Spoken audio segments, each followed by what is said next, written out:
à tous, bienvenue dans C'est Canteloup. Elle a donc fini par voter la censure contre Michel Barnier. Marine Le Pen, bonsoir. Coucou! Et oui, j'ai fait le Barnexit finalement, la sortie de Michel Barnier de Matignon. Pourtant, il avait fait plein de concessions pour vous plaire, hein. Oui, je sais, mais c'est pas de sa faute, c'est sa tronche. Il m'énerve, c'est physique, voilà. Oula, la violence, hein, quand même. Ben oui, mais quand je le vois, je pense à l'Union Européenne et au Parlement de Strasbourg, et donc à ma condamnation, et ça m'énerve. En tout cas, avec cette censure, vous plongez la France dans le chaos et l'incertitude. Mais pas du tout, moi je la trouve très bien, la situation en France. La preuve, est-ce qu'on parle encore de mon procès? Non. On ne parle que de moi comme étant, regardez, la maîtresse des horloges. Et tout ça simplement avec une slotch. Bon, il y en a au moins une qui est contente, c'est bien. Titi Migaud, bonsoir, vous êtes ministre de la Justice.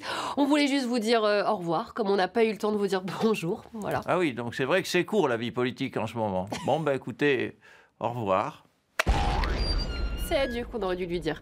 On reste dans la justice puisque Patrick Balkany a demandé la levée de son inéligibilité pour pouvoir se représenter en 2026 à la mairie de Levallois. Bonsoir Patrick Balkany. C'est scandaleux, hein, j'ai même plus le droit de me présenter à une élection, c'est invraisemblable. Je suis un homme politique, je veux pouvoir travailler, je dois pouvoir être élu, allons. Alors quand on est condamné pour fraude fiscale, on ne peut pas être élu, hein, c'est comme ça. Ben voilà, moi je fais grève de la faim tant que je ne suis pas élu. Ah oui, vous voulez faire quoi? Ma mère de Levallois, hein, c'est comme ça que je gagne ma vie, moi. Si vous voulez que je paye mes amendes à la justice, il faut me laisser redevenir maire, hein.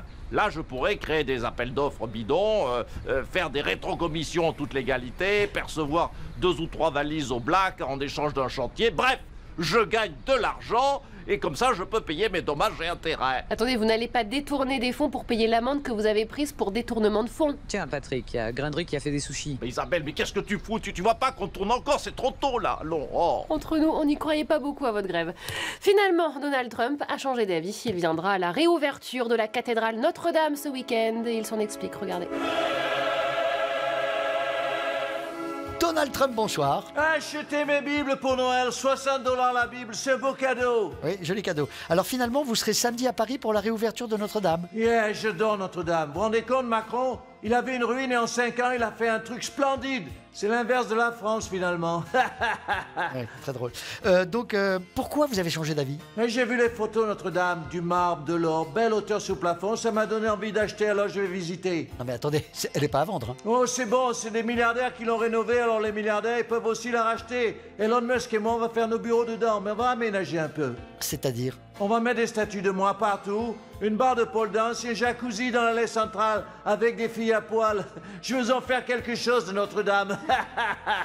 Et n'oubliez pas d'acheter mon coffret pour Noël. Jésus revient. Jésus is back. Jésus is back et il y en a pour 4 ans. Pour parler de la situation chaotique en France, Emmanuel Macron est notre invité ce soir.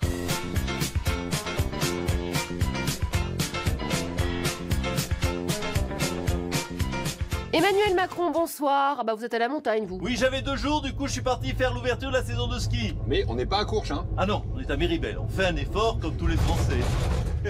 Alors je sais pas si je vous l'ai dit, mais samedi, c'est aussi la réouverture de Notre-Dame de Paris. Oh, arrêtez avec Notre-Dame, on s'en fout, hein. Oh, elle s'en fout de Dieu. Mais moi je serais vous, je ferais gaffe, hein? Mais je respecterai Dieu, moi, parce que, à part un miracle, je vois pas comment on va s'en sortir en France, hein. Alors tout le monde vous demande d'aller vite cette fois pour désigner le prochain Premier ministre. Et oh, c'est bon, je fais ce que je veux. La dernière fois, j'ai fait une trêve JO de 3 mois. Là, je peux faire une trêve de Noël et m'y mettre tranquillou vers janvier, février, voilà. Voire mars-avril. Voilà. Cela dit, la tâche est quasi impossible, hein. Trouver quelqu'un qui plaît à la gauche, à la droite et au RN. Eh bien si, cette personne existe, c'est Zidane. Il est d'origine algérienne, ça plaît à Mélenchon, ça. Voilà, il est riche, ça plaît à la droite. Et les électeurs du RN ne s'intéressent qu'au foot. Donc il aime bien quand même, notre Zizou. C'est vrai qu'il rassemble. Tiens, en parlant de montagne, Bruno Le Maire, bonsoir. Bruno Le Maire, il paraît que comme il y a censure du gouvernement, il n'y aura jamais de budget 2025 et que c'est celui de 2024 qui va être reconduit. Vous vous rendez compte? Mon budget à moi de 2024? Mes budgets étaient tellement bien faits qu'on va reprendre les mêmes. Mais c'est historique. Mes budgets, vous savez quoi? C'est un peu comme des œuvres d'art finalement. Oui, il coûte très cher.